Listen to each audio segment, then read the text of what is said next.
자, 이제 상법 시작해 볼까요? 뭐 강의 내용은 뭐 민법 민소랑 그 유사하고요. 그다음에 이제 교재는 올해는 뭐 저 민법 민소도 마찬가지지만 그 좀 중요한 내용들을 좀 보충을 해서 그 뭐 웬만하면 여기서 다 저기 정리할 수 있도록 그 한 거예요. 그러니까 민법 민소랑 뭐 동일한 취지고 교재는. 그래서 이제 민법 민소와 마찬가지로 그러니까 암기장을 너무 또 줄여놓으면 다른 책을 또 참고해야 되는 문제가 있어서 정리된 부분은 뭐 별도로 추가하지 않더라도 뭐 충분히 볼 수 있으니까 뭐 사례 기록형 대비로는 여기서 벗어나진 않을 거고요. 그 여기서 벗어나면 그 어차피 뭐 아무도 준비 안 하는 거니까 그런 것들은 크게 신경 쓸 필요 없고 이제 다만 이제 선택형 대비로 상법은 뭐 선택형이 한 20문제 정도 가까이 나오니까 물론 그 중에서 한 10문제 정도 회사법이지만 그래서 이제 뭐 자질구레한 것들은 포기하더라도 선택형은 뭐 기출하고 나중에 지문 문제 이런 거 보완을 하셔가지고 하면 뭐 충분하죠. 그래서 이제 뭐 효율성 측면에서 보면은 이제 그 상법도 이제 사례 문제에서 이제 100점 정도 출제가 되는데 사례로 보면 다른 뭐 과목에 비하면은 주로 이제 회사법에서 출제가 되니까 뭐 가성비로 따지면 굉장히 뭐 효율적이긴 한데 그 뭐 나만 그런 게 아니잖아요. 다른 수험생 다 마찬가지고 다만 이제 최근에 이제 엄수표가 이제 계속 나오고 있어서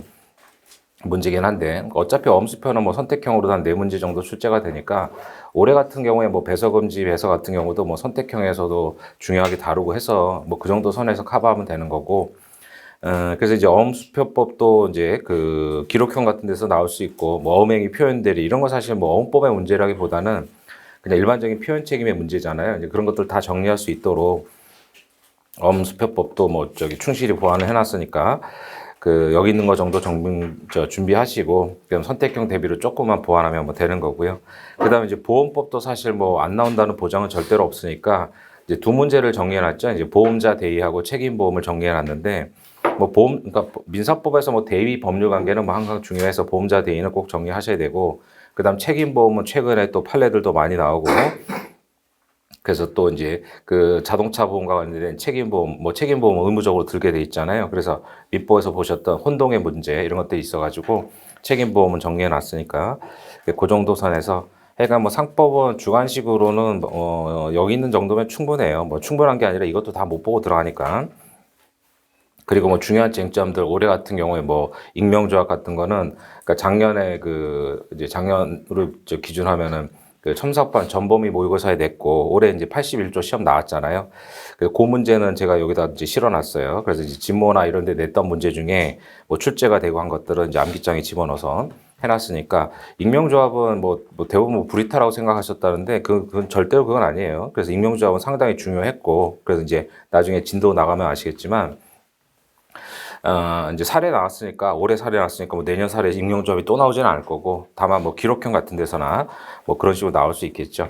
그런 식으로 이제 출제 가능한 부분들은 제가 다 정리를 어떤 방식이든 정리를 다 하니까 물론 이 암기장 뭐 6회 만에 그 모든 걸 다 정리하는 건 뭐 그건 물리적으로 불가능하니까 이제 추후로 진행되는 뭐 강의들에서 뭐 어떤 식으로든 보완이 되니까요. 그러니까 올해 같은 경우 그랬고 작년 같은 경우 그러니까 올해 이제 1월 달에 시험 본 것도 마찬가지로 뭐 익명조합 같은 것도 뭐 상당히 중요했는데 대부분 학생들이 좀 소홀히 해가지고 뭐 명의대여자 종만 쓰고 이런 분들이 많았다는데 그런 부분들은 다 보완이 되고 그런 것들이 상당히 많아요. 어차피 뭐 주관식에서는 그 뭐 이제 한 70% 정도는 출제되지 않았던 쟁점들이 나오잖아요. 그러니까 중요한 것들 위주로 꼽으면서 하면 대부분 이제 적중할 수 있거든요. 근데 여러분들 뭐 수험생이니까 그런 것까지 할 여력이 안 되니까 그런 건 제가 도와드리는 거니까 그렇게 해서 보시면 돼요. 총 쟁점이 116개, 그러니까 보험법까지 해서 그 정도인데 뭐 이 정도면은 뭐 충분하고 이걸 벗어나는 건 어차피 그런 것까지 준비하고 들어가는 사람은 없어요. 그러니까 여기 있는 것만 철저하게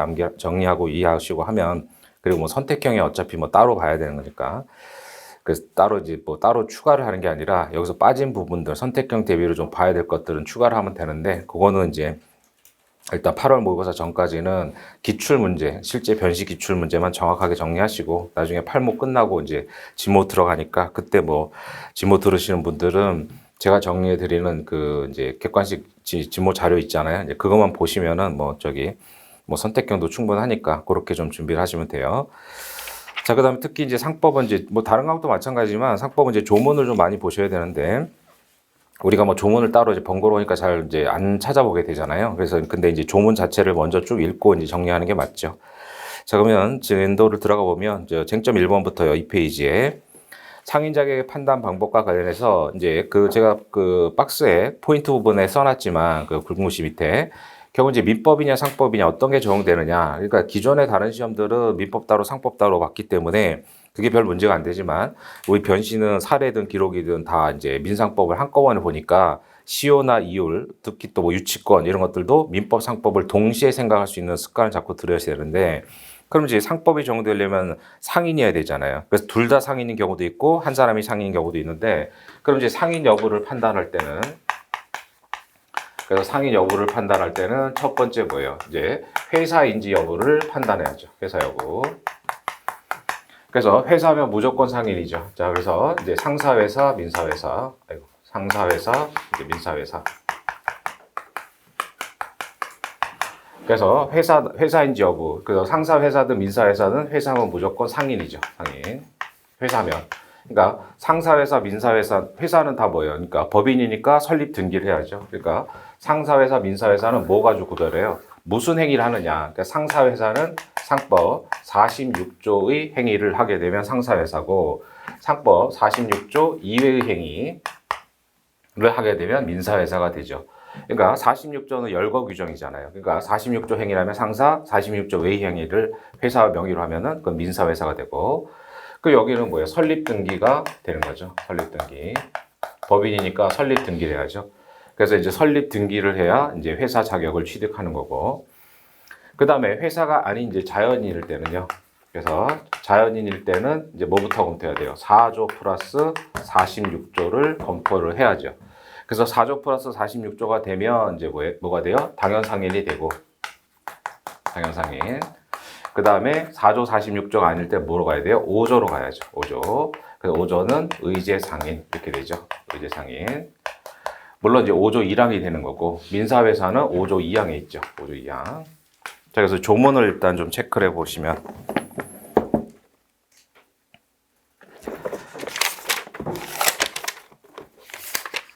자, 그래서 이제 뭐 회사는 이제 설립 등기하면 되니까 이제 사례 문제에서 회사가 나오진 않겠죠. 상인 여부를 따질 때는 자연인이 나올 텐데 자, 4조 보세요. 상인, 당연상인 이렇게 돼 있죠. 자기 명의로 상행위를 하는 자를 상인이라고 한다. 그러니까 명의는 뭐예요? 명의는 권리 의무의 귀속 주체죠. 손익의 귀속 주체는 계산이잖아요. 그러니까 자기 명의 타인 계산 이런 게 상법에서 많이 나오잖아요. 그러니까 자기 주식 취득할 때 나오고 그러니까 명의는 권리 의무의 귀속 주체, 그다음에 손익의 귀속 주체는 계산 이렇게 되는 거고. 그 다음 상행위, 4조에서 말한 상행위가 뭐예요? 46조의 열거적 상행위를 말하죠. 그래서 4조에서 자기 명의로 상행위. 그럼 이제 46조로 가서 보시면 46조를 기본적 상행위 또는 뭐 영업적 상행위 이렇게 얘기하잖아요. 46조 보면 영업으로 하는 다음 행위를 상행위라고 한다. 그러니까 상법에서 별 얘기 없이 상행이면 46조를 말하죠. 그러나 오로지 임금받을 목적으로 물건 제조 노무 종사하는 자는 그러하지 아니하다. 그러니까 종업원들은 상인이 아니죠. 그래서 1호부터 22호까지 있는데 이게 열거 규정이잖아요. 열거 규정. 그러니까 46조 1호부터 22호까지의 열거되지 않은 행위를 요즘에 뭐 신종상행이 많잖아요. 그런 것들을 상인으로 포섭하기 위해서 뭐가 있어요? 5조가 있죠. 5조로 와보시면 다시. 그래서 5조에 의제상인 이렇게 돼 있죠. 그래서 5조 1항이 의제상인, 그 다음 2항이 민사회사인데 5조 1항 보면 점포 기타 유사한 설비. 그러니까 답안지 쓸 때는 이걸 그대로 베끼면 안 되고 뭐라고 써야 돼요? 상인적 설비 이렇게 쓰는 거죠. 그래서 상인적 설비에 의하여 상인적 방법으로 영업을 하는 자는 상행위를 하지 아니하더라도 여기서 말한 상행위도 뭐예요? 46조를 하지 아니하더라도 이런 얘기죠. 상인으로 간주하죠. 그래서 이제 5조 1항을 이제 설비 상인 이렇게 얘기하죠. 그 다음에 5조 2항이 민사회사잖아요. 회사는 상행위를 즉 46조를 하지 않더라도 전항과 같다. 그러니까 회사는 뭘 하든 간에 무조건 상인이고 46조를 하면 상사회사고 46조 외의 행위라면 5조 2항의 민사회사가 되죠. 그래서 5조 1항은 설비상인 이렇게 되는 거잖아요. 그래서 이제 5조가 의제상인인데 5조 1항은 설비상인. 그 다음에 5조 2항은 여기서 보시는 이제 민사회사 이렇게 되는 거죠. 그러니까 46조가 열거적 규정이니까 열거되지 아니하는 신종 상해인을 하게 되면 5조로 간다 이거잖아요. 그러니까 이제 얘가 상인인지를 판단할 때는 뭐 회사인지 여부는 이런 건 간단하니까 시험에 당연히 안 나올 거고, 자연인이 뭐 공무원 퇴직해가지고 임대업 할 목적으로 임대형 건물을 산다 뭐 이런 식의 이제 사례들이 나오잖아요. 그래서 쟁점 1번을 보시면, 문제를 보세요. 자기가 재배한 농작물을 점포를 갖춰서, 이게 이제 상위적 설비 이렇게 되는 거죠. 판매한 자는 상인이 될 수 있느냐, 이제 이런 문제인데, 그럼 뭐부터 검토해야 돼요? 4조부터 검토해야죠. 자, 로마자 2번 가셔가지고 당연 상인인지 여부를 검토하죠. 그럼 당연 상인은 아까 4조 보셨다시피 자기 명의로 상행을 해야죠. 그러면 자기 명의는 권리의무의 귀속 주체라고 했어요. 그 다음 상행위는 46조에 열거돼 있는데 46조 행위를 딱 한 번만 하고 만다. 그럴 때는 상행위가 아니란 말이죠. 뭐가 있어야 돼요? 계속성이 있어야죠. 그래서 자, 그럼 맞죠? 이번에 밑줄친 부분에 한정적 열거, 즉 46조는 열거지 예시가 아니죠. 그리고 영업성이 있어야죠. 그럼 영업성은 또 세 가지 요소를 기준으로 하잖아요. 그래서 영리, 계속성, 대외적 인식 가능성. 그래서 계속성이 있어야 되기 때문에 나는 오늘 딱 한 번 하고 말 거야. 이거는 상인이 될 수 없단 말이에요. 그러니까 계속성이 없다. 이런 식으로 이제 체크를 하는 거죠. 물론 이제 앞으로 계속할 의사면 오늘이 첫 개업일이어도 계속성은 당연히 있는 거고. 그래서 이제 영업성이 있어야 되는데 영업으로 해야 되잖아요. 조문에 영업으로 이렇게 돼 있죠. 그러면 영업으로는 세 가지 요소다. 영리, 계속성, 대외적 인식 가능성. 특히 계속성이 중요하고. 그럼 이제 46조 행위를 해야 되는데 46조는 뭐 1호부터 22호까지 많이 있지만 중요한 건 사례로 문제될 수 있는 건 대부분 매매죠. 그래서 이번에 보면 매매에 해당 가능성, 지금 뭐냐면은 농작물을 팔았잖아요. 그럼 이제 매매가 문제되는데 여기서 이제 교재니까 이렇게 학설을 써놨는데 여러분들 이걸 다 외우실 필요 없잖아요. 그러니까 결론 부분에 이제 제가 정리해 놓은 것을 일반론처럼 쓰면 돼요. 그럼 46조 1호의 매매에 대해서 일단 판례가 있으니까 판례부터 보시면, 자기가 재배한 농산물을 매도하는 행위도 영업으로 하면 항상 당연 상행이든 의제 상행이든 영업으로 해야 되잖아요. 영업으로 하면은 상행에 해당한다고 볼 수 있다라고 판례가 얘기했죠. 그러니까 판례는 이제 그 자기가 재배한 거니까, 물론 재배하려, 그래서 배추를 재배한다. 그럼 씨앗은 사겠지만 자기가 배추를 사가지고 파는 건 아니잖아요. 그러니까 자기가 만든 물건을 파는 것만으로도 매매로 보는 거예요. 그래서 이제 이게 왜 문제가 되냐면, 우리가 그냥 민법에서 매매하면 뭐 사고 판다 이렇게 생각하는데 상법에서 매매에 대해서는, 자, 왼쪽 편 맨 밑에 가 보세요. 학설이 세 가지나 대립되잖아요. 그러니까 이건 이해용으로 써놓은 거예요. 답안지에 그대로 쓰시라는 게 아니라. 그 매매 의미에 대해서 이제 일설은 뭐예요? 매수와 매도. 그러니까 뭐예요? 매수와 매도니까 자기가 사가지고 팔아야 된다 이거예요. 매매 의미가. 그 다음에 두 번째 학설은 매수 또는 매도라는 거죠. 그러니까 매수 또는 매도. 그러니까 매수해가지고 지금 당장 안 팔아도 된다는 거죠. 그러니까 물건을 사서 가지고 있다가 가격이 올라가면 팔 수 있잖아요. 그러니까 나중에 팔 목적으로 지금 사기만 해도 매매가 되고, 그 다음에 사놨다가 가격이 올라가니까 팔고, 이것도 매매가 되고. 그러니까 이설이 이제 다수설의 입장인데, 그러니까 지금 당장, 그러니까 일설은 사자마자 바로 팔아야 된다는 거고, 이설은 나중에 팔 목적으로 지금 사는 거, 또는 옛날에 사놨던 것을 파는 거, 이것도 된다는 거예요. 그 정도 뭐 삼선 참고도 한번 보시고.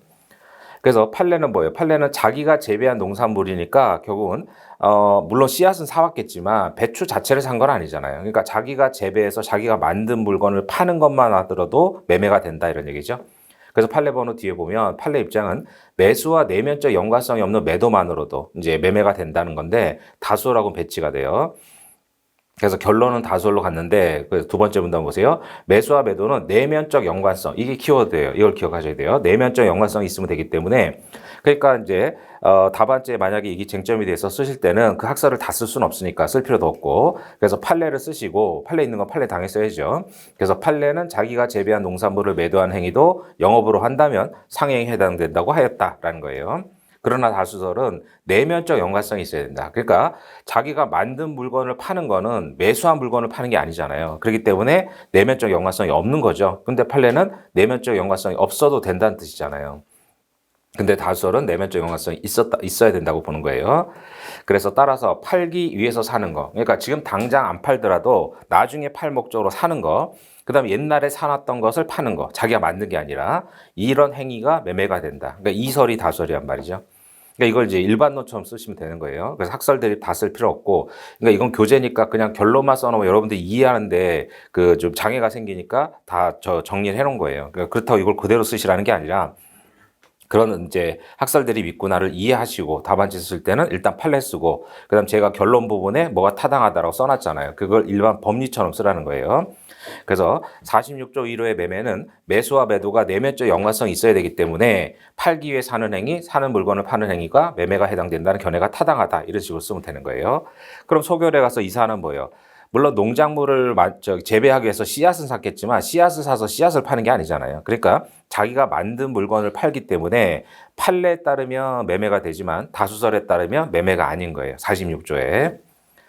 그 다음에 사례는 뒤에 쟁점들을 많이 쓸 수 있도록 써야 돼요. 왜냐하면 로마자 3번의 의제상인 여부가 반드시 채점에 그 배점에 있을 텐데 나는 판례에 따라서 이거 매매다. 그럼 당연상이 돼버리잖아요. 그러니까 나는 의제상이 검토 안 하겠다. 그럼 그 뒤에 있는 배점이 받을 수가 없단 말이에요. 그러니까 사례는 내가 타당하다고 생각하는 결론을 가지고 정리하시는 게 아니라 답안지에 한 쟁점 하나라도 더 쓸 수 있는 쟁점으로 정리해야 돼요.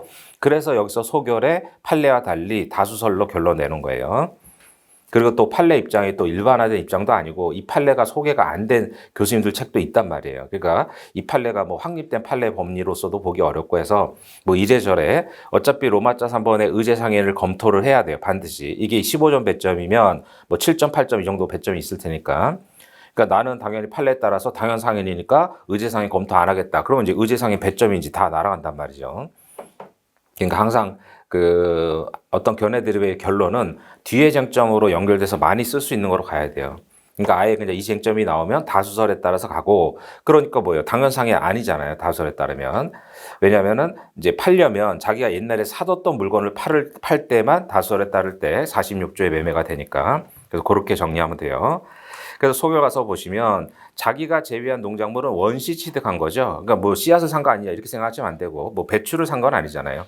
그러니까 산 게 아니란 말이에요. 그러니까 사뒀던 걸 나중에 파는 매매에 해당될 수가 없죠. 그러니까 46조의 열거된 규정에 해당되지 않아요.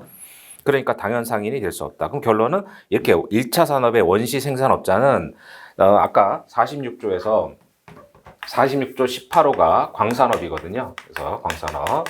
그러니까 우리가 이제 뭐 중고등학교 때 배웠던 1차 산업 있잖아요. 뭐 농업, 축산업, 광산업. 1차 산업 중에서는 18호 광산업만 46조에 있고, 그 다음에 이런 농업이나 축산업, 이건 없어요. 그러니까 우리 상법상 농업, 축산업은 대규모로 하더라도 의제상해는 될 수 있어도 광산업을 제외하고는 당연상이 될 수 없어요. 이제 그런 것도 기억을 해 두시고.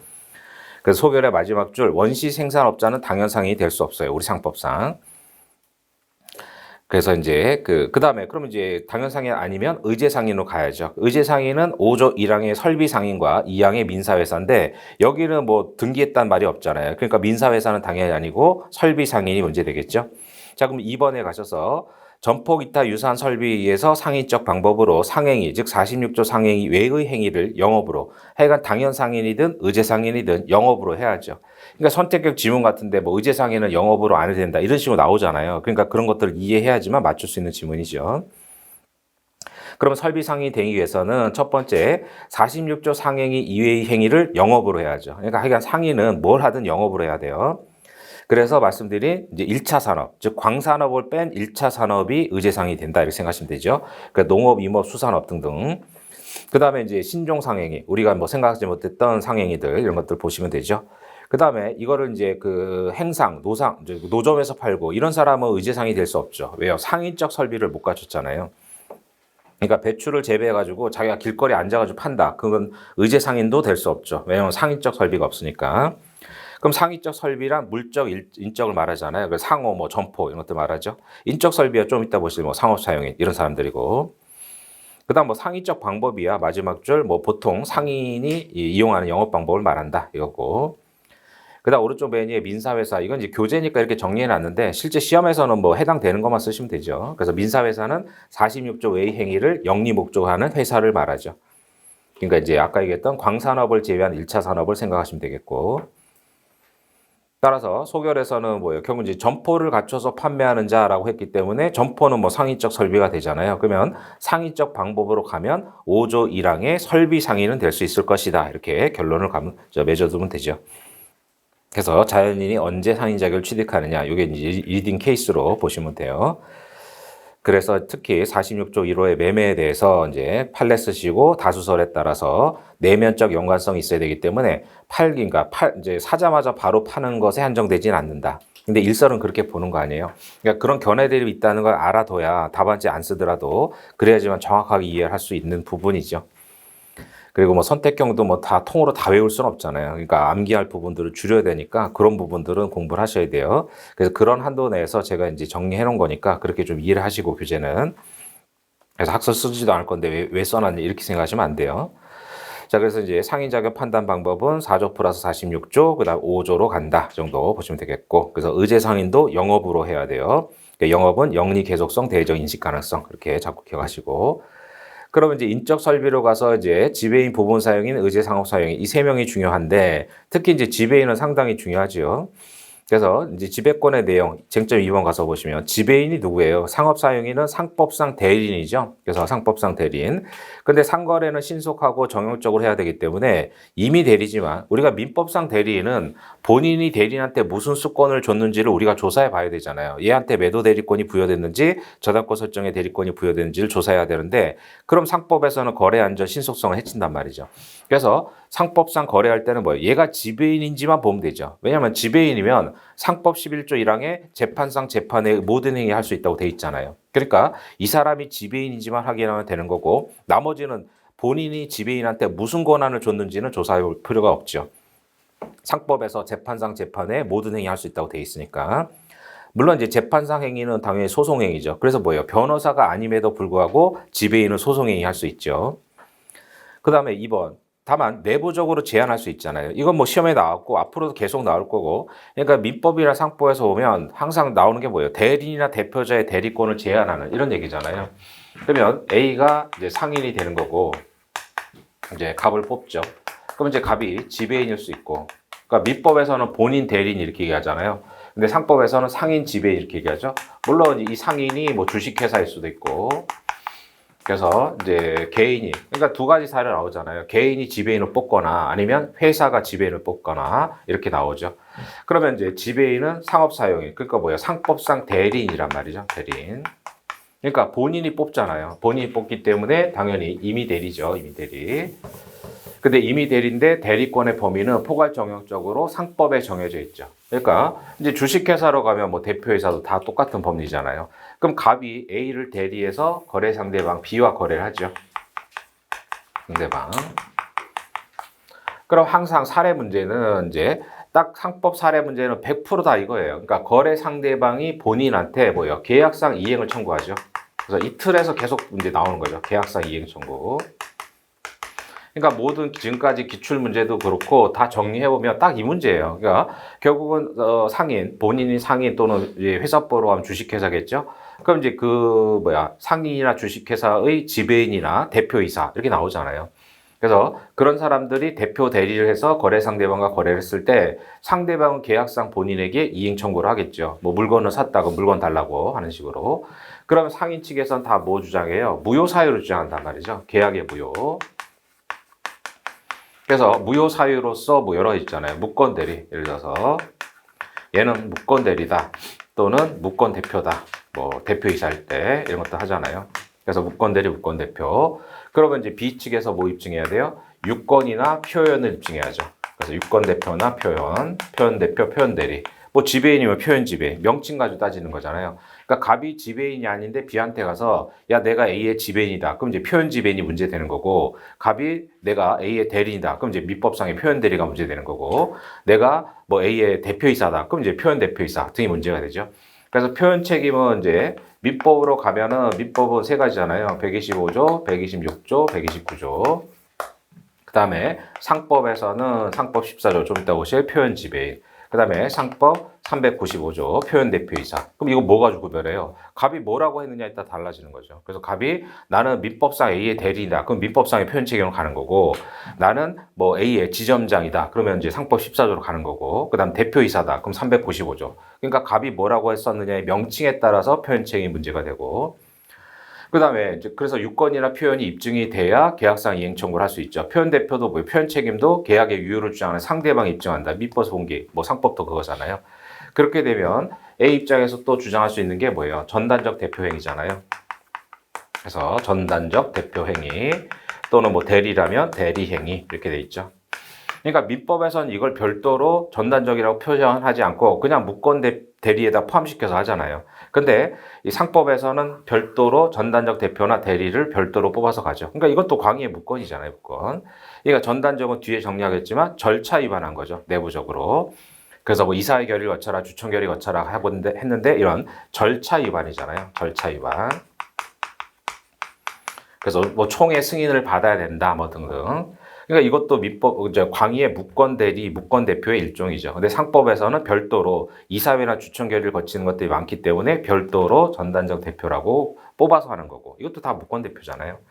그 다음에 이제 마지막에 대표권 남용 이렇게 하는 거죠. 그래서 대표권 또는 대리라면 대리권 남용 이렇게 되죠. 그러니까 결국 B가 A한테 계약상 이행 청구하려면 여기를 다 통과해야 되잖아요. 그래서 이제 갑이 무권 대표에다가 전단적 대표고 대표권 남용을 했다. 물론 이제 그 중에서 뭐 한두 개씩 걸릴 수 있겠죠. 그 B가 A한테 이행 청구하려면 여기에 대해서 다 선의 무과실 또는 선의 무중과실 이렇게 되는 거죠. 그래서 이제 선의의 대상이 다르잖아요. 그러니까 무권에서 표현으로 갈 때는 갑한테 대표권, 대리권이 없다는 거를 믿어야 돼. 없는데 있다고 믿어야 되고, 여기는 절차를 거쳤다고 믿어야 되고, 여기는 갑의 배임의사가 이제 배임의사에 대해서 선의 무과실 등이 돼야 되고, 그래서 이제 선의의 대상이 다 다르잖아요. 그러니까 이제 이 틀에서 지금 계속 상법은 나오고 있단 말이에요. 그러니까 나중에 이제 회사법 가면 뭐 그런 문제들 많이 볼 테니까 다 정리할 거예요. 그 다음 여기다가 이제 들어갈 게 좀 이따 보실 텐데 상업 등기 효력. 그래서 이제 상업 이제 뭐 지배인 대표이사 이런 애들은 등기 사항이잖아요. 그래서 상업 등기 효력만 여기다 집어넣으면 되는 거예요. 그래서 여기다 이제 상업 등기로서 37조와 39조의 문제 이런 것들이 문제가 되죠. 그런데 표현 책임으로 가기 전에 즉 14조 395조 상법에서는 이거로 가기 전에 더 간단하게 상대방이 A한테 청구할 수 있는 조항이 있는데 그게 이제 그 7회 변시도 나오고 2번에 그 얘기죠. 그래서 3페이지 오른쪽 보세요. 2번에 보면 지배권은 상법에서 정형화돼 있잖아요. 그러니까 뭐 재판상 재판에 모든 행위 할 수 있다라고 돼 있죠. 따라서 획일적으로 정리를 해야 된다. 그렇기 때문에 영업주가 지배권을 뭐예요? 내부적으로 제한하더라도 이건 내부적의 뭐 해임이나 손배 사유가 되는데 그치고 대외적으로 조문에 뭐라고 돼 있어요? 선의의 제3자에게 대항할 수 없다고 돼 있죠. 그래서 이 선의의 의미에 대해서 우리 판례는 선의 무중과실이고 이거는 시험에 나왔잖아요. 뭐 7회인가 6회인가에.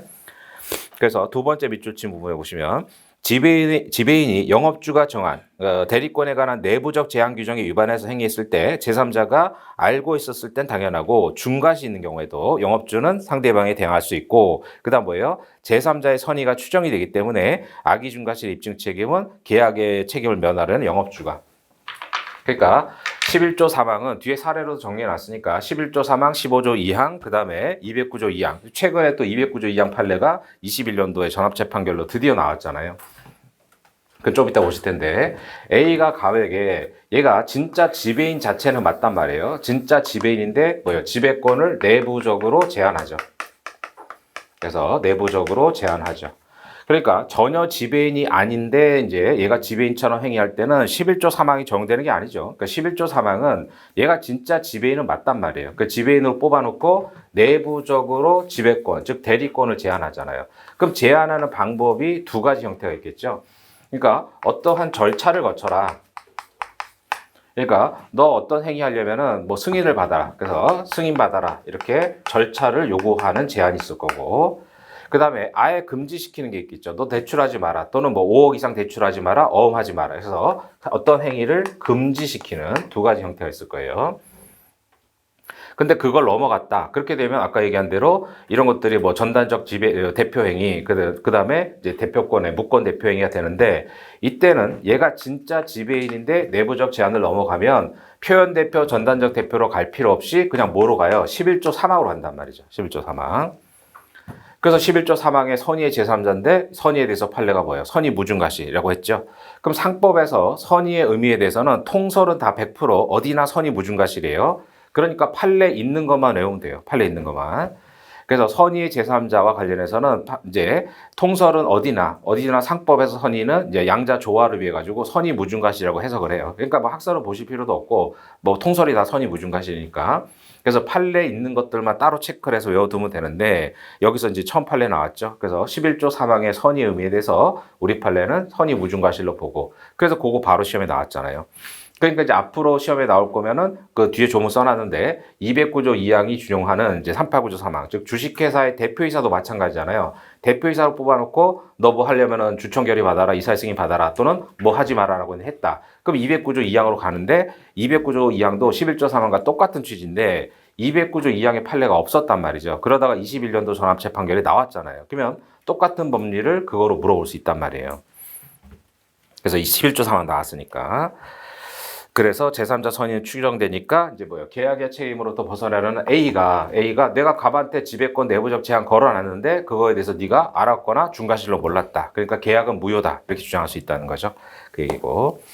그 다음에 넘어가셔가지고 4페이지에 메뉴에 제3자 범위에는 지배인으로부터 직접 어음취득한 상대방뿐만 아니라 다시 배상도 받은 제3취득자도 포함한다. 그러니까 제3취득자 포함설인데 요건 나중에 뒤에서 한번 정리할 거예요. 요건 최근 모의 시험에서도 사례로 나왔죠. 그러니까 보호받는 제3자 범위와 관련해서는 뒤에서 정리할 거고 일단 여기는 상법상 표현 책임일 때는 결론만 기억하시면 마지막 줄에 제3취득자 포함된다라고 돼 있죠. 그래서 제3취득자 포함설이 통설 판례예요. 그 얘기는 별도로 하실 거고. 그 다음에 지배권의 범위와 관련해서는 대표이사의 대표권은 그 영업 전반에 미치잖아요. 근데 지배권은 뭐예요? 당연히 그 지점 거래에만 미치죠. 그래서 로마자 2번에 영업주의 영업 전반, 그건 대표이사가 그런 거고 따라서 상호나 영업소로 개별화된 특정한 영업을 의미한다. 그 특정 영업에서만 지배권이 미치죠. 따라서 그 밑줄 친 부분 내려가서 판례요. 이제 영업과 관계없는 일에 대해서는 당연히 별도 수권을 받지 않는 한 안 되는 거죠. 그래서 이제 상인이 이제 갑을 지배인으로 뽑아놨단 말이죠. 근데 자기가 자기 집을 팔려고 해요. 그러니까 집을 파는 건 상인이 아니잖아요. 그러니까 자기가 사는 아파트를 팔려고 하는데 바쁘니까 지배인한테 주려면 별도로 수권을 줘야죠, 그거는. 그래서 지배인이 뭐 그 상인 본인의 뭐 아파트 살고 있는 집을 팔 대리권은 없으니까 그건 영업과 관련된 것이 아니죠. 그런 얘기가 되고. 그 다음에 그 네 번째 문단 내려가셔서 지배인 행위가 영업주의 영업에 관한 것인지는 주관적 의사와 상관없다. 그게 뭐예요? 배임 의사로 하더라도 이제 객관적으로 지배권 범위 내라면 유권 대리가 되는 거죠. 유권 대리. 그래서 지배인이 이제 상인으로부터 뭐 매도와 관련해서 상인이 뭐 물건을 파는 사람이에요. 근데 지배인이 그 물건을 빼돌려가지고 팔아가지고 그 돈을 횡령하거나 이럴 수 있잖아요. 그래도 객관적으로 지배권 범위 내기 때문에 유권 대리로서 유효하단 말이죠. 그래서 거래 상대방이 알 수가 없잖아요. 얘가 나한테 팔아서 그 돈 횡령할지. 근데 거래 상대방이 그러한 지배인의 배임 의사에 대해서 알았거나 알 수 있었다. 그러면은 이제 상인 측에서는 대리권 남용, 대표권 남용으로 계약을 무효로 만들 수 있죠. 그 판례는 뭐 민법에서 수없이 나오잖아요. 그러니까 지배인의 행위, 즉 대리인의 행위가 영업주의 영업에 관한 것인지는 주관적 의사와 관계없이 그게 무슨 말이에요? 그러니까 설사 배임 의사로 했더라도 이런 얘기잖아요. 행위의 객관적 성질에 따라 추상적으로 판단한다. 그러니까 이제 A가 물건을 파는 사람이에요. 그래서 지배인을 뽑아놨다. 그럼 지배인이 이 물건을 팔면 그거는 지배권 범위 내잖아요. 근데 갑이 물건을 팔아서 그 돈 가지고 횡령할 의도로 팔았단 말이죠. 그렇더라도 객관적 추상적 성질에 따라서 지배권 범위 내니까 유권 대리가 된단 말이죠. 근데 얘가 횡령할 의도, 배임 의사가 있었는데 상대방이 그 배임 의사를 알았거나 알 수 있었다. 그러면 지금 상인 측에서는 대리권 남용의 항변으로 계약을 무효로 만들 수 있다. 이런 얘기가 되는 거죠. 민법에도 똑같은 판례 많잖아요. 자, 그래서 이제 그 객관적 추상적으로 판단하고 주관적 의사와 상관없다. 그래서 지배권 범위 내라면 유권 대리가 되고 다만 그런 주관적 의사야, 즉 배임 의사에 대해서 상대방이 알았거나 알 수 있었으면 무효가 된다. 그렇게 되는 거고. 그 다음에 맨 마지막 문단부터 오른쪽까지 뭐 잔뜩 길게 나오는데, 그러니까 이런 판례가 이제 뭐예요? 사용자 책임으로 가는 거예요. 그래서 이게 지금 상법에서 뭐 그렇고 민법도 마찬가지로 이제 다 그 얘기가 되는데 A 은행이 있단 말이죠. A 은행에 갑이 이제 지점장이에요. 그러니까 요 판례 하나 가지고 한 20점짜리 배점으로 출제가 될 수 있는 거예요. 그러니까 지점장이 대표적인 지배인이죠. 지점거래에서. 근데 갑이 뭐예요? 배임의 의도로. 그러니까 자기가 이제 뭐예요? 그 은행 뭐 지점장 이런 사람들이 그 은행 지점장이나 직원 이런 사람들이 은행 돈 횡령하고 이러잖아요. 그러니까 횡령하니까 그 돈을 메꿔내야 될 거 아니에요. 그래서 은행이 보관하고 있던 뭐 양도성 예금 증서 등등을 팔았단 말이죠. 할인을 했어요. 그래서 B가 상대방. 그래서 상대방인데 지점장이 뭐예요? 횡령의 의도 또는 횡령이나 배임죄 될 거 아니에요. 형법적으로 업무상 횡령죄 또는 업무상 배임죄가 되겠죠. 그러니까 갑이 은행 또는 횡령해서 그걸 메꿔내야 되니까 은행이 보관하고 있던 뭐 양도성 예금 증서 등등을 이제 팔거나 또는 담보로 제공하거나 어떤 계약을 체결했는데 이 사안에서는 상대방도 이 금융거래를 하는 사람이어서 이런 걸 알 수 있었다고 본 거예요. 그래서 상대방은 은행을 상대로 당연히 계약상의 이행을 청구하겠죠. 이행 청구. 그랬더니 은행 측에서 뭐예요? 이제 얘는 해임시켰을 거고 형사 고소도 했겠죠. 그래서 얘가 배임행위를 했다. 그럼 배임행위는 뭐예요? 대리권 남용이잖아요. 그래서 대리권 남용 행위를 했고 그거에 대해서 너도 금융거래 전문가니까 알았거나 알 수 있지 않았느냐라고 이제 항변한 거예요. 근데 판례가 이걸 받아줬단 말이죠. 그래서 A 은행의 말이 맞다. 그럼 뭐가 돼요? 대리권 남용에 대해서 상대방이 알았거나 알 수 있으면 무효가 되잖아요. 무효. 그러니까 우리가 뭐 대리권 남용에서 107조랑 단서 유출 여기까지 다 아는데 그 효과가 뭐예요? 효과는 이 대리인이 한 행위의 효과가 무효라는 거죠. 뭐가요? 계약이 무효라는 거잖아요. 계약이. 그러니까 B는 계약상 이행 청구를 할 수가 없는 거예요. 그러니까 여기서 다 뭐예요? 무효 사유를 주장하는 거 아니에요? 그러니까 무권 대료 무효다, 전달적 대료 대표 무효다, 대표권 남용이니까 무효. 다 뭐가 무효라는 거예요? 계약이 무효라는 거죠. 계약이. 그러니까 계약상 이행 청구하면 기각당해요. 그러니까 B가 뭐라고 한 거예요? 지점장은 이제 지배인. 그래서 지점장 지배인은 피용자가 될 수 있잖아요. 그래서 B가 은행을 상대로 756조 민법 이제 사용자 책임 물은 거죠. 그럼 사용자 책임도 외형 이론이 적용돼서 이때는 뭐예요? 악의 중과실이잖아요. 그러니까 이 사안에서는 B가 그 이제 계약상 이행 청구가 대리권 남용에 대해서 알았거나 알 수 있어서 무효가 되니까 사용자 책임 물었는데 법원이 뭐예요? B가 이게 직무 관련성이 없다는 것을 알았거나 중과실로 몰랐기 때문에 결국 이제 사용자 책임도 묻지 못한다. 그래서 둘 다 기각을 시킨 거예요. 그래서 실제 사안에서는 보면 이제 민소법 문제로 가서 주의적 청구로 계약상 이행 청구를 하고 예비적 청구로 불법 손배 청구를 하고 이랬는데 주의적 예비적 청구 모두 기각된 사안이에요. 그러니까 그런 법리들을 아셔야 돼요. 그러니까 거래 상대방이 이제 은행을 상대로 지점장은 어차피 돈 없을 거 아니에요. 그러니까 은행을 상대로 계약상 이행 청구를 했는데 대리권 남용에 걸려서 계약이 무효가 되고 그러니까 이제 사용자 책임으로 갔겠죠. 그래서 사용자 책임으로 갔더니 이게 직무 관련성이 없다는 것을 또 알았거나 중과실로 몰랐다고 봐서 불법 손배도 기각한 사안이에요. 그러니까 그런 맥락에서 나온 판례라는 거 아셔야 돼요. 자, 그래서 판결지 1번과 2번이 뭐 그 얘기인데, 자, 판결지 1번 보세요. 지배인 행위가 영업에 관한 것으로서 대리권 범위 내라도 영업주 본인의 이익이나, 그러니까 유권 대리란 말이죠. 그러니까 유권 대리인데 대리권 남용한 거예요. 그래서 본인의 이익이나 의사에 반해서 뭐 등등 목적으로 권한을 행사했을 때 대리권 남용이죠. 상대방이 알았거나 알 수 있었을 때는 107조랑 단수 유추에 따라서 지배 행위에 대해서 영업주 본인은 아무런 책임을 지지 않는다. 정확하게는 뭐예요? 계약상이죠. 그 책임을 앞에다 계약상이란 말을 넣고 사용자 책임은 될 수도 있잖아요. 그러니까 본인은 아무런 계약상 책임을 안 지는 거죠. 따라서 뭐 알았거나 알 수 있는지는 다 종합적으로 판단한다. 그래서 이제 판결지 2번을 보면 은행 지점장이 자신의 유용 횡령한 거예요. CD 이제 양도성 예금 증서 말하잖아요. 매도 대금을 자기가 이제 은행 돈을 횡령한 거죠. 마련하기 위해서 담보용으로 보관 중인 어음을 유출해서 할인해서 이 어음을 유통시킨 거잖아요. 그랬을 때 어음 할인 등등은 은행의 이익 의사에 반해서 지점장 자신의 이익을 위한 배임행위잖아요. 근데 상대방이 뭐예요? 금융업에 종사했기 때문에 이걸 알 수 있었다는 거죠. 재반 사정에 비춰가지고 이를 충분히 알 수 있었다. 그러니까 이게 은행이 보관하는 건데 유통이 안 되는 건데 얘가 유통하는 거 보니까 얘가 지금 배임이 하나 보다 알 수 있었다고 본 거예요. 상대방이 금융의 전문가니까. 따라서 어음 할인 양도 행위는 영업주 본인의 은행의 관계에서 무효. 뭐가요? 계약이 무효라는 거죠. 그러니까 지점장이 이걸 이제 유출시켰잖아요. 유출해서 이거 좀 할인 좀 해줘라라고 했는데 그게 무효가 됐다는 거예요. 그럼 거래 상대방은 은행에 계약상 이행 청구를 못하죠. 그다음 판결 3번에 사용자 책임에서 뭐 판결 3번을 윗버서 보신 거니까 외관상 사무집행 범위 내에 속하는 경우에 있어서도 피용자의 행위가 이제 사무집행 행위에 해당되지 않음을 피해자가 알았거나 중과실이잖아요. 그때는 사용자 책임 묻지 못하죠. 그래서 판결 4번, 그러니까 1번, 2번 묻고 3번, 4번 묶어야 돼요. 은행 지점장이 CD 매도 자금 등을 마련하기 위해서 어음 빌리거나 등등으로 유출해서 지점장 개인적으로 할인금을 현금으로 변제하기로 했을 때 은행이 금융기관이 아닌 개인으로부터 이런 차용하는 일은 있을 수 없기 때문에, 그리고 또 상대방이 금융업에 종사한다고 했잖아요. 따라서 밑줄 친 부분에 지점장 행위가 은행의 사무집행에 해당되지 아니함을 피해자도 알고 있었다라고 봐야 된다는 거죠. 그래서 뭐예요? 사용자 책임마저도 기각한 사안이다 이렇게 되는 거예요. 그러니까 선의의 대상이 다르잖아요. 그러니까 맨 위에서 봤던 107조랑 단서 유추에서는 배임행위에 대한 선의악이고, 그 다음에 사용자 책임에서는 이게 직무 관련성이 없느냐에 대한 선의악이, 그래서 대상이 다르죠.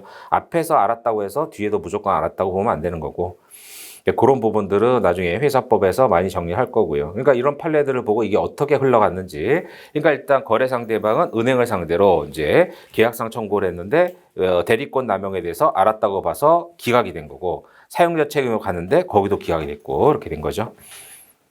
그래서 그 패턴이 이제 지금 계속 나오는 부분이고요. 그 다음에 3번 쟁점으로 가셔서 표현 지배인. 그래서 의의를 보면 지배인이 아님에도 본점 지점의 본부장 지점장 그 밖에 지배인 명칭. 그러니까 본부장 지점장은 예시죠. 그래서 외관주의다 뭐 잘 아실 거고.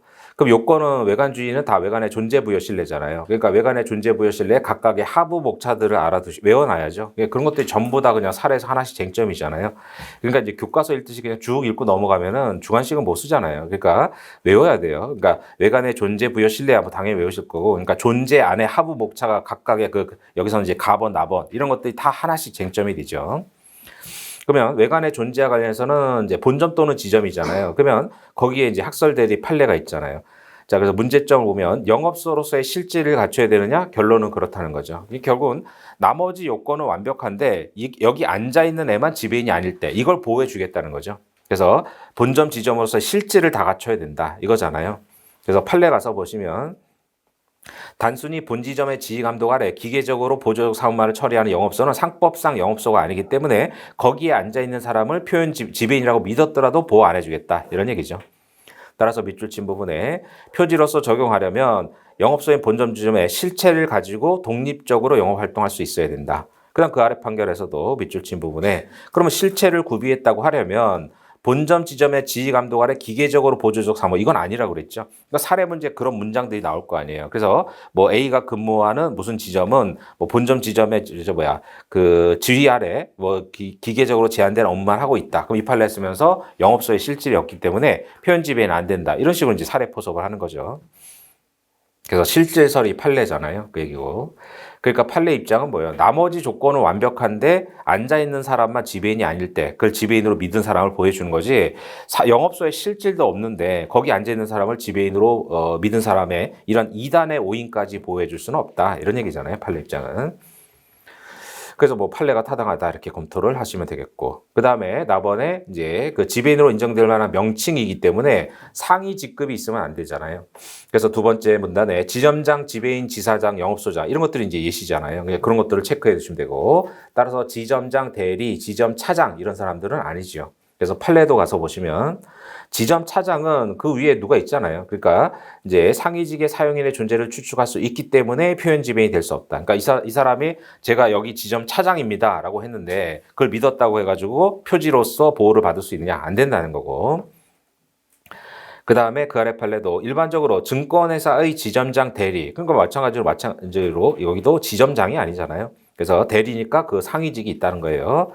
근데 그 아래 밑줄 친보다 알아두셔야 되는데, 그러니까 특히 15조 부분 사용인은 사례 문제에서 판단하기 좀 어려운 부분이 있어요. 얘가 부분 사용인지 아닌지가. 그래서 이제 판례가 얘는 뭐라고 했어요? 부분 사용인으로 봤죠. 그래서 증권회사의 지점장 대리. 그래서 이제 부분 사용인으로 봤다는 거 좀 체크를 하시고, 그 다음 그 아래 판례에서도 건설업 목적에 하는 건설회사의 업무는 공사 수주, 이제 사건 일감을 따오는 거잖아요. 그래가지고 건물을 짓고 하는 거잖아요. 근데 현장 소장, 이 사람은 뭐예요? 현장에서 관리하는 사람이지, 이 사람이 나가가지고 뭐 일감을 따오고 이러진 않잖아요. 그 현장 소장이 나가서 대출 받고 뭐 이러진 않죠. 그래서 건설 현장에서 시공과 관련된 업무를 담당하잖아요. 그렇기 때문에 이제 지배인이 아니죠. 그래서 영업상 뭐 재판상 재판에 모든 행위 할 수 있는 게 아니잖아요. 현장에서만 일하는 사람이니까.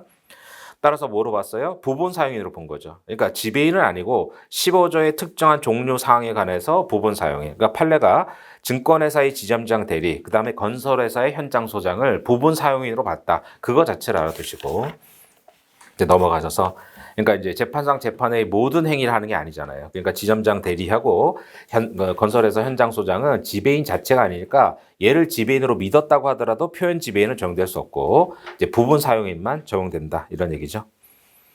그래서 이제 외관의 존재 두 가지. 그다음 외관의 부여는 이제 본인한테 귀책 사유가 있어야 되잖아요. 그러니까 명칭 사용을 허락해야 되는데 허락에는 뭐 명시, 묵시 불문하겠죠. 다만 이제 묵시의 정도와 관련해서 견해 대립 있잖아요. 그러니까 이건 이제 교재니까 제가 견해를 써놨는데 다 쓸 필요 없잖아요. 그러니까 아까 얘기한 대로 어디나 통설은 선이 무중가실이에요. 그러니까 판례에 있는 것만 체크하라고 그랬죠. 그래도 나머지는 그냥 통설은 선이 무중가실이라 이렇게 쓰면 되니까.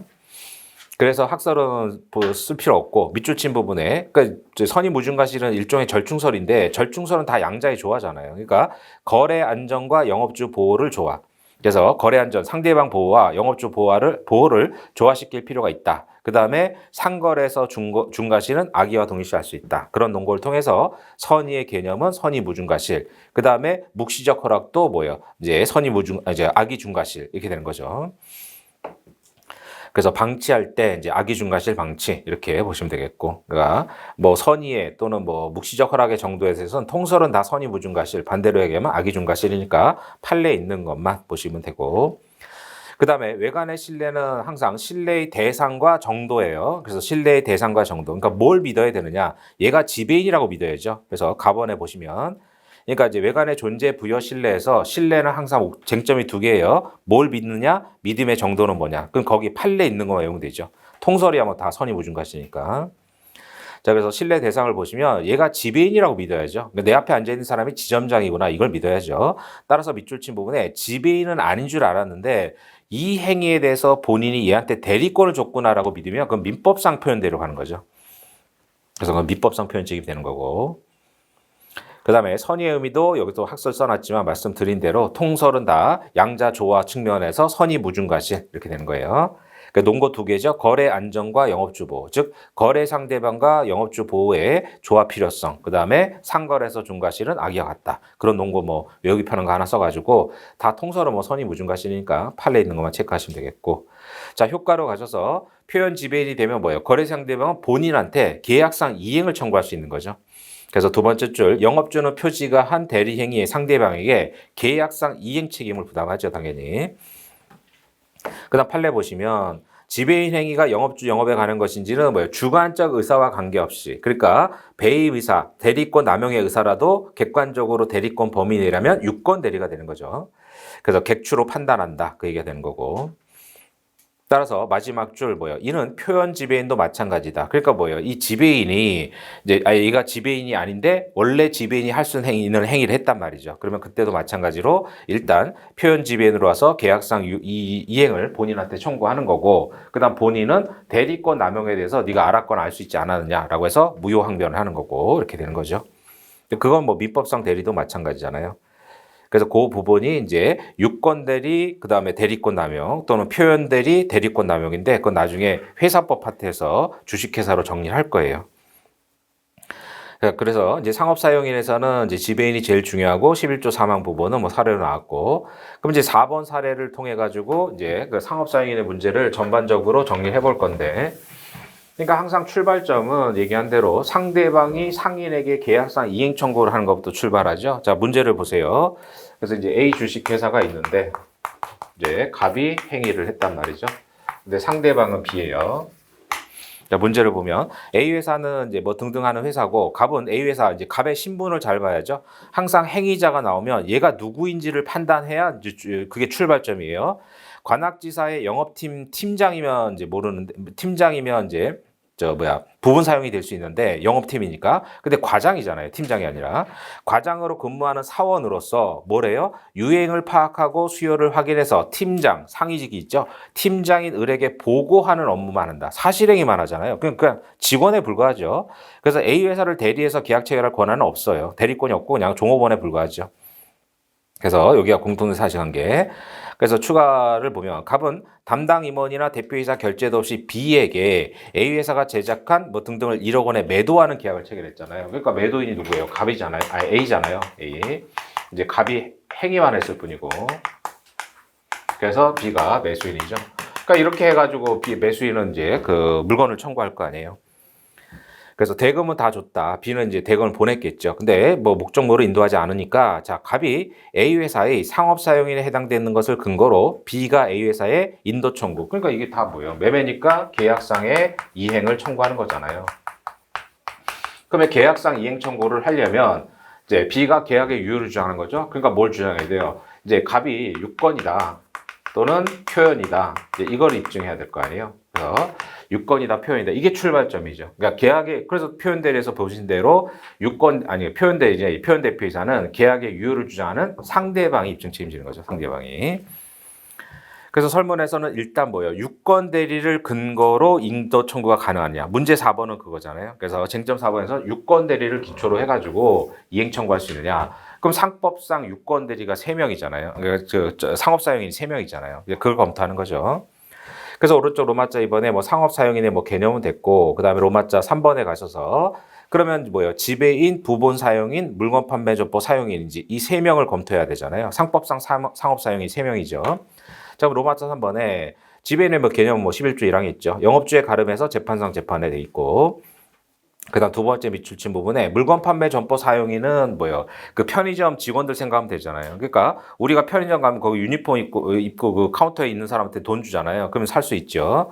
근데 지배인하고 부분 사용인은 뭐예요? 대리권이 있죠. 그러니까 본인이 지배인을 뽑으면 지배인은 재판상 재판에 모든 대리권이 있고 부분 사용인은 특정 영업에 관한 대리권이 있죠. 근데 물건 판매 점포 사용인은 그 편의점 아르바이트 직원들은 그 본인이 대리권을 안 주더라도 그거 자체로 그래서 뭐라고 해요? 의제 상업 사용인 이렇게 얘기하잖아요.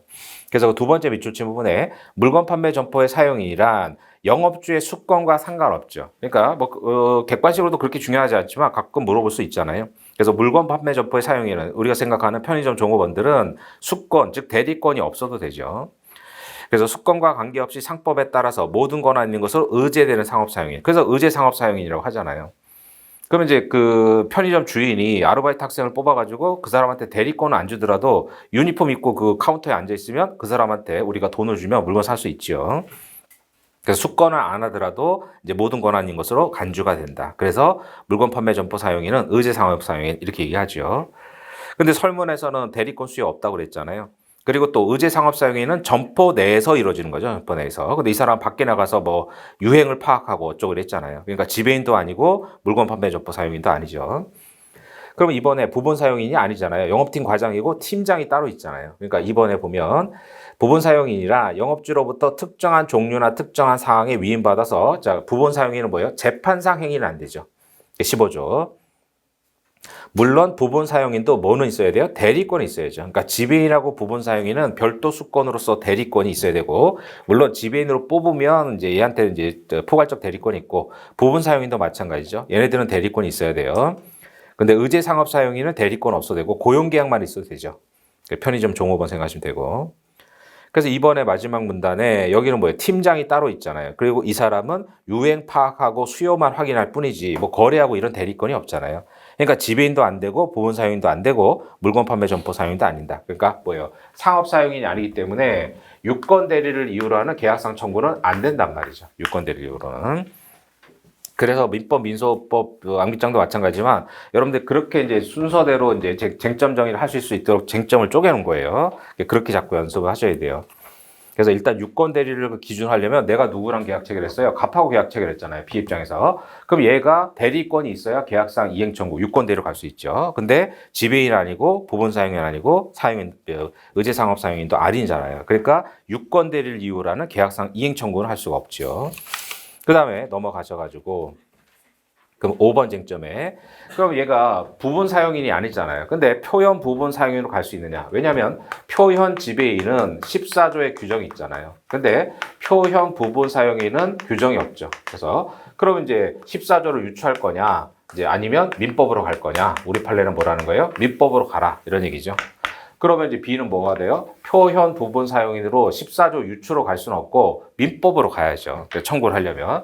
그럼 이제 기록형 같은 데 나올 수 있잖아요. B가 원고가 돼가지고 내가 얘랑 계약을 해가지고 1억 줬다. 근데 이 물건을 안 준다. 그러니까 회사한테 이 물건 1억 원치 받고 싶다. 그러면 이제 얘가 권한이 있다는 거 입증하든가 권한이 없잖아요. 이제 객관적으로. 그럼 표현을 입증해야 되는데 얘는 영업팀 과장이었죠. 그러니까 뭐예요? 14조 유추로 갈 수 없단 말이죠. 판례에 따르면. 그럼 민법으로 가야 될 거 아니에요. 그래서 민법으로 가서 125조, 126조, 129조 중에 뭐 하나 걸리는 거 있는지 봐야죠. 그런 식으로 청구를 해야죠.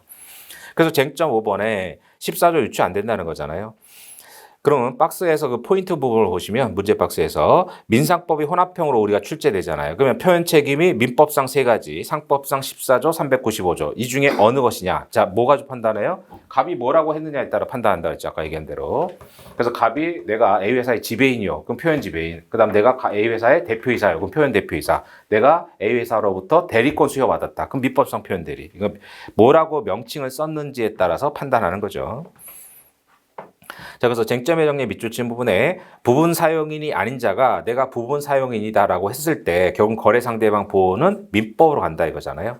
그래서 판례 가서 보시면 그러니까 뭐 잔뜩 판례 원문을 써놨는데 답안지는 뭐 압축적으로 써야죠. 그래서 이제 판례를 쓰실 때는 이제 판례 태도 쓸 때는 그 결론 부분만 그래서 밑줄 친 부분에 상대방은 민법에 따라서 보호될 수 있기 때문에 부분 사용인의 경우에는 14조 규정이 유출된다고 할 수 없다. 그래서 뭐 부정하는 입장이다 이렇게 판례를 쓰시면 되고 그다음 앞에 뭐 잔뜩 판례가 논거를 댔잖아요. 그 중에서 외우기 편한 거 하나를 가지고 검토를 쓰면 되죠. 아니면 제가 써놓은 것처럼 표현 책임은 예외적으로 거래 안전을 보호해 주는 거잖아요. 그러니까 검토의 두 번째 줄 명문 규정 없이 유추용할 수 없다 이렇게 생각하면 되죠. 판례도 그런 입장이잖아요. 그러니까 외관주의는 예외적으로 거래 안전 때문에 보호해 주는 거니까 예외는 엄격하게 해석하는 게 맞잖아요. 그러니까 예외를 넓게 해석하면 원칙과 예가 바뀌어 버리죠. 그래서 예외는 판례들 보면 다 엄격하게 해석하잖아요. 그러니까 명문 규정 없으면 인정 안 해주죠. 그래서 결국은 민법상의 표현 책임이나 사용자 책임으로 가면 된다. 그런 얘기고. 그럼 여기서도 뭐예요? 결국은 이제 갑이 내가 뭐 영업팀장이, 이 사람이 영업팀장이 아닌데 내가 영업팀장이요. 라고 했으면은 민법상의 표현 책임이나 사용자 책임으로 갈 뿐이다. 그러니까 유권을 아니니까 이제 계약상 이행 청구를 못하고 그 표현으로 가서 14조 유추는 안 되고 민법으로 가서 뭐 표현 책임 되면은 민법상 표현 책임 요건 갖추면 이행 청구하면 되고 아니면 사용자 책임으로 손해배상 청구하고 이렇게 가겠죠. 그런 패턴으로 뭐 주관식에 나올 수 있고. 그 다음에 이제 쟁점 6번은 그 쟁점 6번에 그 박스에서 그 포인트 부분을 보세요.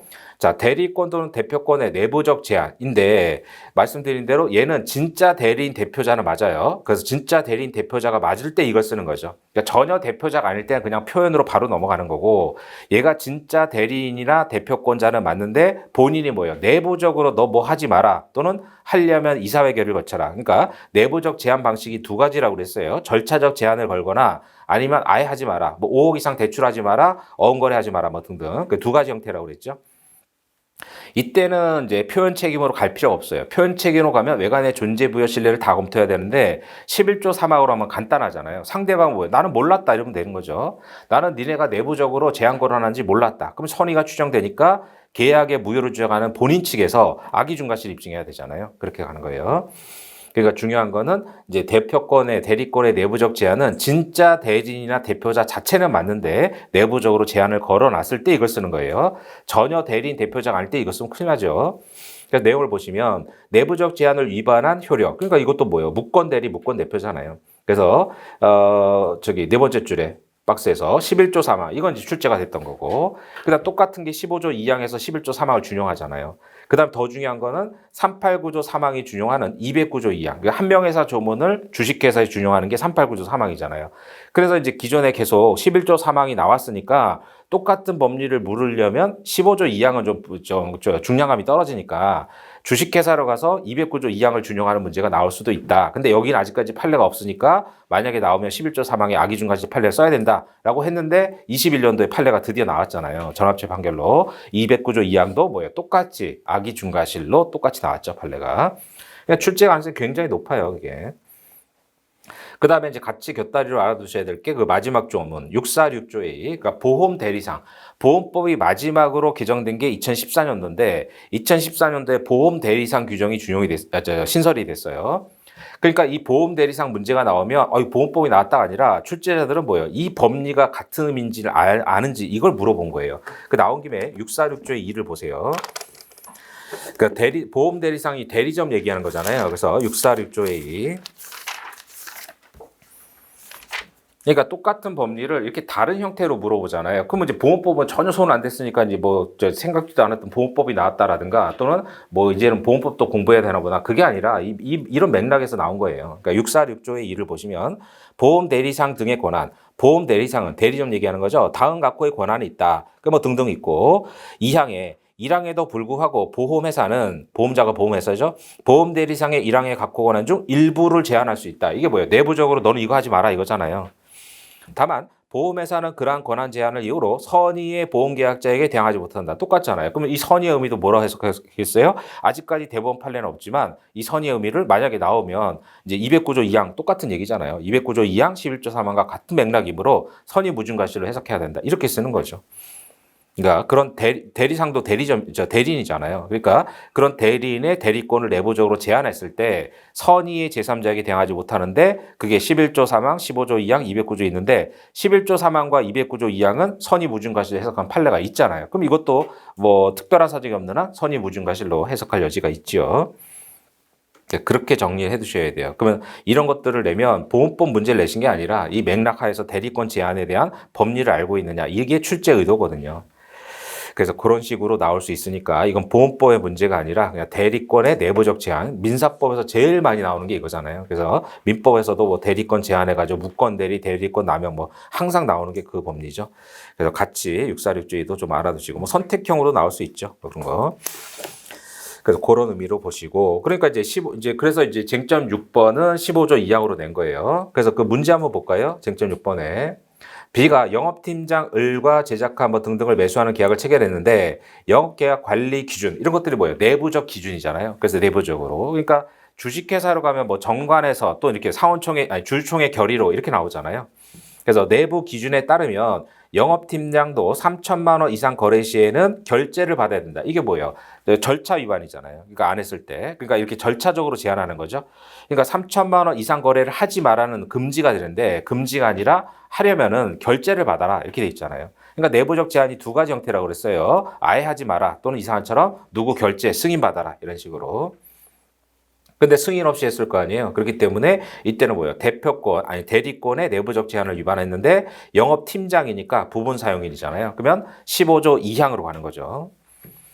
그러면 로마자 2번에 가셔서 이제 항상 행위자가 나오면 걔가 그 이제 법인 등에서 어떠한 위치에 있는지를 검토를 하셔야 돼요. 그래서 로마자 2번에 을의 A 회사에 대한 법적 지위. 그러니까 어떤 자가 행위를 했다. 물론 대표이사다 그렇게 나오면 뭐 대표이사인지 여부 이걸 검토할 필요는 없잖아요. 근데 이런 식으로 영업팀장이면 얘가 지배인이 아니라 부분 사용인이다. 이런 걸 검토해 줘야죠. 그래서 항상 누구를 대리나 대표해서 했다면 그 사람의 법적 지위를 검토하셔야 된다. 그러니까 이제 민법이나 민수에서도 뭐 업무집행조합원 이런 거 나왔잖아요. 그래서 그런 경우도 마찬가지죠.